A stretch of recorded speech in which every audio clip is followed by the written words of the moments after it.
over 600,000 people go missing in the United States each year. Tens of thousands remain mysteriously missing. Hello, everyone. Welcome back to Mysteriously Missing. I'm Karen. And I'm Carl. This episode discusses the disappearance of John Daniel DeMarino. He's been missing since January 30th of 2019. And again, we have chosen to cover a case that does not have much information, but we feel compelled to bring attention to John's disappearance. Famous missing person cases such as the Elizabeth Smart or Jamie Kloss disappearance are well-known missing person cases, but countless other cases never make it to the spotlight. Some facts about missing person cases. Of the people currently missing in the United States, approximately 60% are male and 40% are female. The average age of people when they go missing is around 34. As of today's date, October 28th, 2020, there are 219 children missing under the age of 1 year old.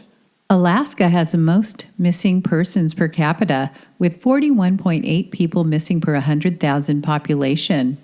Massachusetts has the least missing persons per capita, with 1.8 people missing per 100,000 population. However, California has the most missing persons in total, with 2,682 people missing. Rhode Island has the least, with 24 missing people. The cities with the most missing people total include Los Angeles, Phoenix, Houston, San Francisco, and Detroit. There are approximately 40,000 unidentified decedents in the U.S. at any given time. 134 missing person cases are found in West Virginia as of the date of our recording. 50 are female and 84 are male. One is John. Now back to our case. This episode retraces John's last known location in Parkersburg, West Virginia, in Roane County. Parkersburg is located at the confluence or where two or more flowing bodies of water, which are the Ohio River and Little Kanawha rivers, join together to form a single channel. It is the state's fourth largest city and the largest city in the Parkersburg, Marietta, Vienna metropolitan area. The population is approximately 29,000.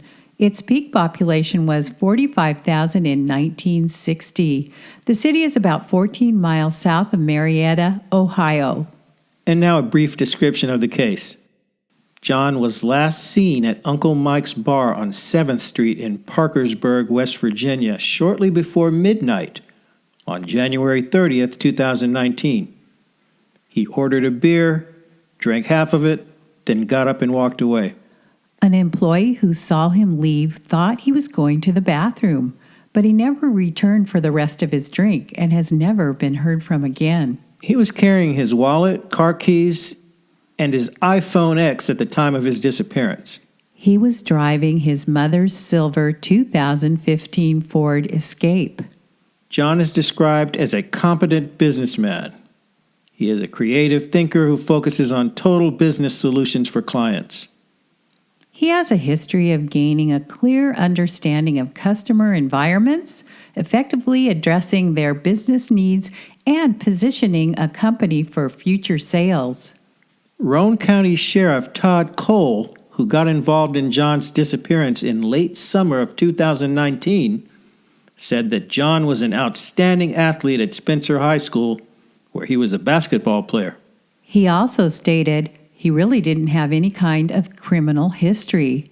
His ex-wife Karen confirmed this by saying he never got into trouble with the law. John was living in Richmond, Virginia prior to returning to Spencer, where he lived with his mother, Jane DeMarino.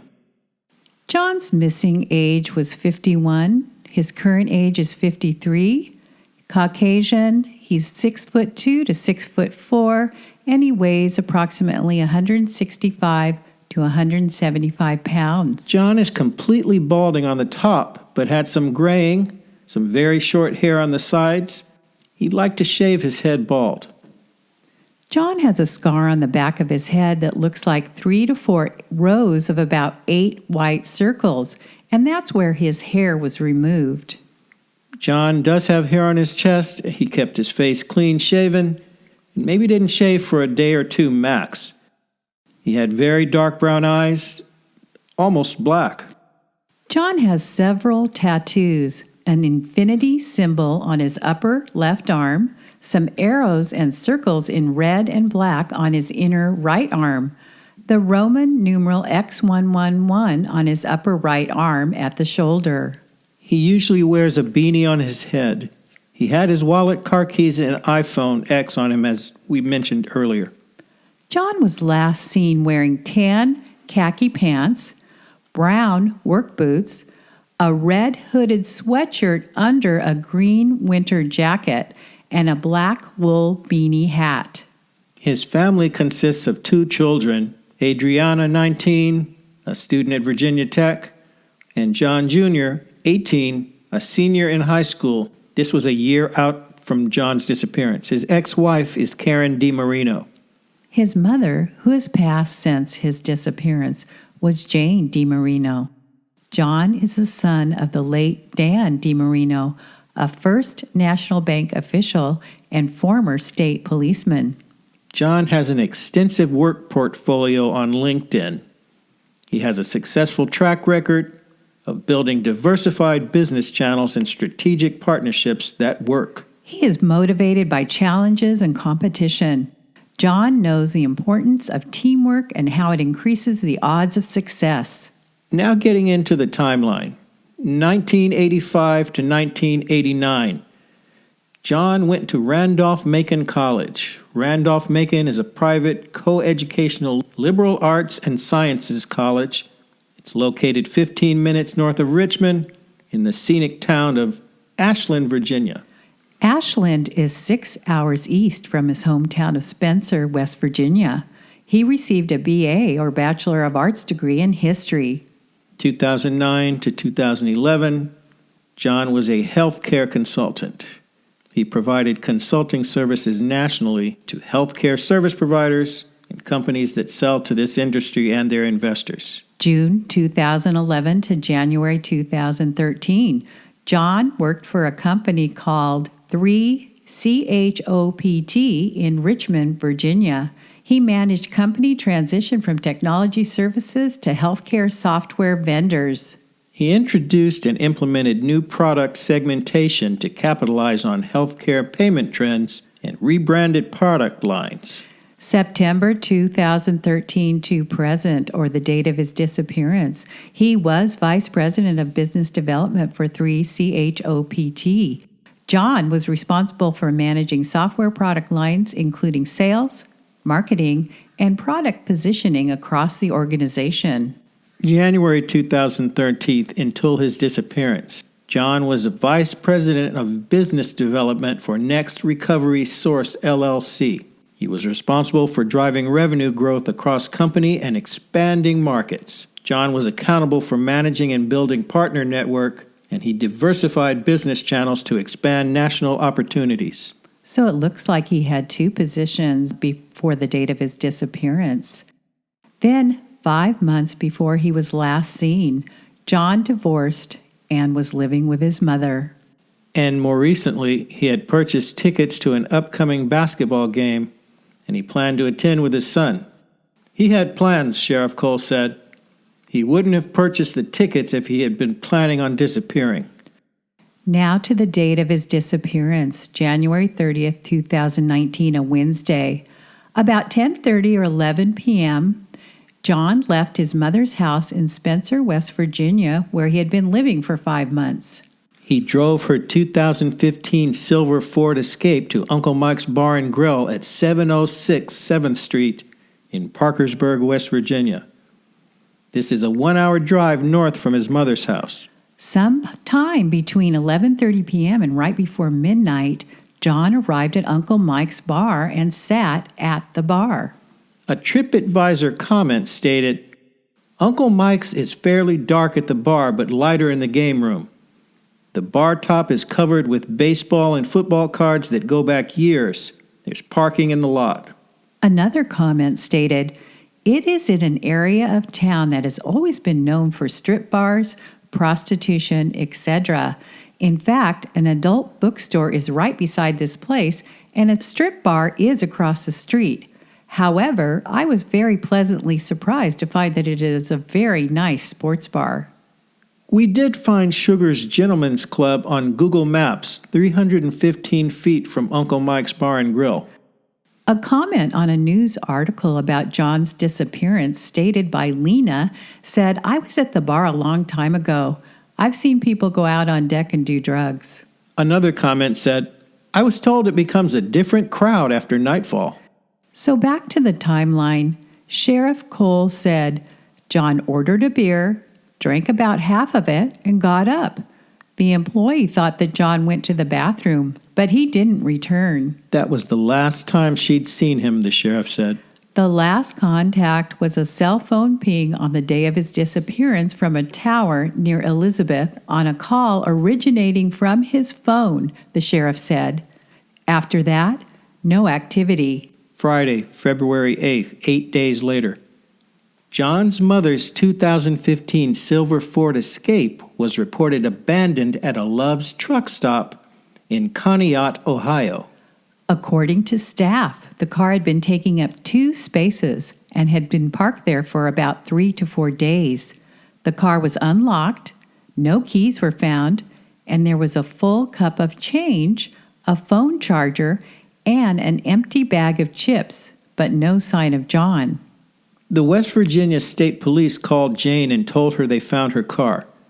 The car showed no signs that anything was taken.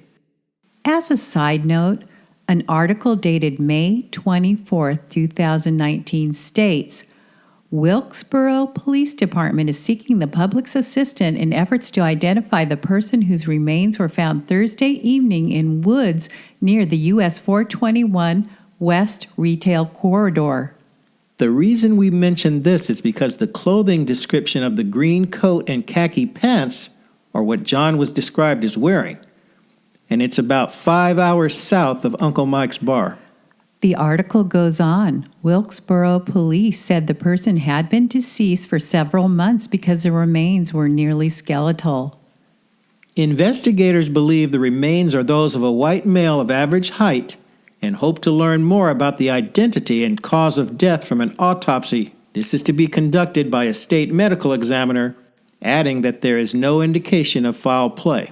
The body was clothed in a green jacket, khaki-colored pants, brown cross-trainer-type boots, and a burgundy-colored toboggan with a yellow stripe around it. The remains were found in what appeared to be a campsite and/or a gathering place with bottles and other debris. No identifying information was found. There has not been an update that we could find on this case. June 29, 2019, a NamUs case was created for John. And as we mentioned, County Sheriff Todd Cole got involved in the case around this time. John's mother, Jane, died less than a year after his disappearance in December. The rest of his family still hopes for answers in his case. The circumstances of his disappearance remain unclear. A year after John vanished, February 13, 2020, his ex-wife fears the worst may have happened. Karen said he never went for this long of a period without talking to the family. "We feel like something happened to him. Something bad," she said. We can pretty well confirm the last time he was seen was at Uncle Mike's bar in Parkersburg, said Rowan County Sheriff Cole. And Sheriff Cole had interviewed an employee at the bar. "It doesn't appear he crossed into Canada, at least not legally," Sheriff Cole said. The sheriff is working with the Parkersburg Police Department, Spencer Police, and other agencies. Foul play has not been ruled out, Sheriff Cole said. Perhaps the car was driven to Conneaut, then abandoned as a ruse to take attention away from something happening in Parkersburg. Rarely with today's technology does someone disappear without leaving a trace, he continued, citing 31 years of experience with missing persons. For example, he said, they make a cell phone call. A comment on the article, Scott stated, "It's an all-around horrible situation.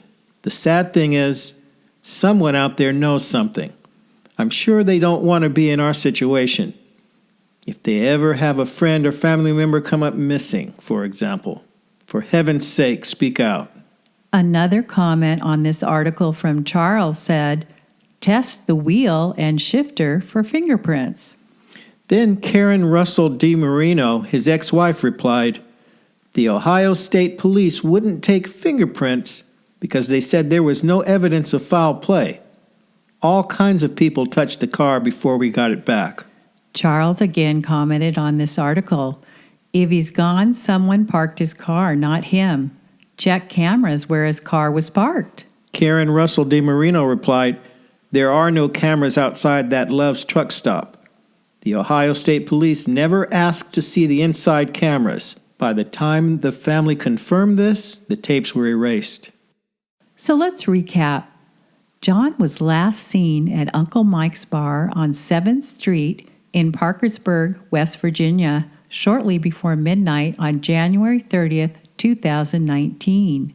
He ordered a beer, drank half of it, then got up and walked away. An employee who saw him leave thought he was just going to the bathroom, but he never returned for the rest of his drink and has never been heard from again.